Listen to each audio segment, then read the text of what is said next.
বিসমিল্লাহির রহমানির রহিম। সম্মানিত দেশবাসী, আশা করি ভালো আছেন। ছোট্ট একটি কথা বলবো। আরবি ভাষায় একটা কথা আছে, মান জাদ্দা ফাওজাদা, অর্থাৎ যে যেটা চায় সে সেটা পায়। মান জাদ্দা ফাওজাদা, যে যেটা চায় সে সেটা পায়। আর একটা কথা আছে, লাইসা লিল ইনসানে ইল্লা মা সাহা, মানুষের চেষ্টার বাহিরে কিছু নেই। মানুষ যা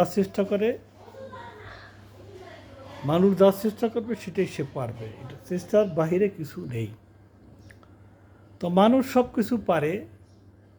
তা আমি আবার মনে করি যাকে যেখানে মানায় ভালো।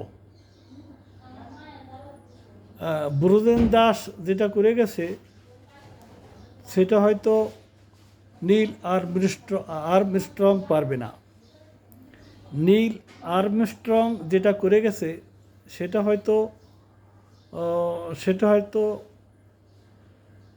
মানে আলেকজান্ডার পারবে না। আলেকজান্ডার যেটা করে গেছে সেটা হয়তো জগদীশচন্দ্র বসু পারবে না। হিলারি যেটা করে গেছে সেটা হয়তো ব্রজেন দাস পারবে না। অর্থাৎ তার মানে আমি বলতে চাচ্ছি, বোঝাতে চাচ্ছি, যাকে যেখানে মানায় বলো। মানুষ সব পারবে, সব মানুষই যে সব কিছু পারবে তা নয়। এই কথাটা বলতে চাচ্ছি এই কারণে যে আমাদের দেশে একটা কথা আছে, যদি হুজুররা মাইন্ড না করেন, যে আমাদের সমাজে হুজুররা একটু আলে খাটো, একটু অবজ্ঞা করা হয়। হুজুররা কিভাবে মানুষের বাসায় দাওয়াত খাবে আর পকেট ভারী করবে এইটাই খুব ভালো পারে। এমন একটা কথা এক সময় ছিল, সেটা এখন আর নেই। আর হুজুরদের ভিতরে বিশেষ করে যারা গরিবের ছেলেপেলে, যারা এতিমখানায় খেয়ে লেখাপড়া করে মানুষ হয়,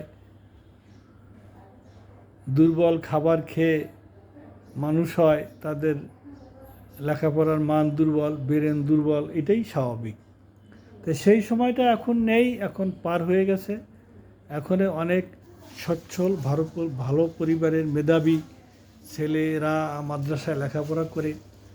এখন হুজুরদের ভিতরে, হুজুরদের এবং মাদ্রাসা লেখাপড়া মানুষের মধ্যে যে দু একজন বের হয় অত্যন্ত ট্যালেন্ট। তা আমি যদি উদাহরণস্বরূপ বলি যে মৌলানা আব্দুল হামিদ খান ভাসানী, তাকে লক্ষ্য করেন, তিনি একজন মৌলানা। তিনি কিন্তু শেরেবাংলা একে ফজলুল হকের ওস্তাদ, তিনি সরওয়ার্দীর ওস্তাদ, তিনি বঙ্গবন্ধুর ওস্তাদ।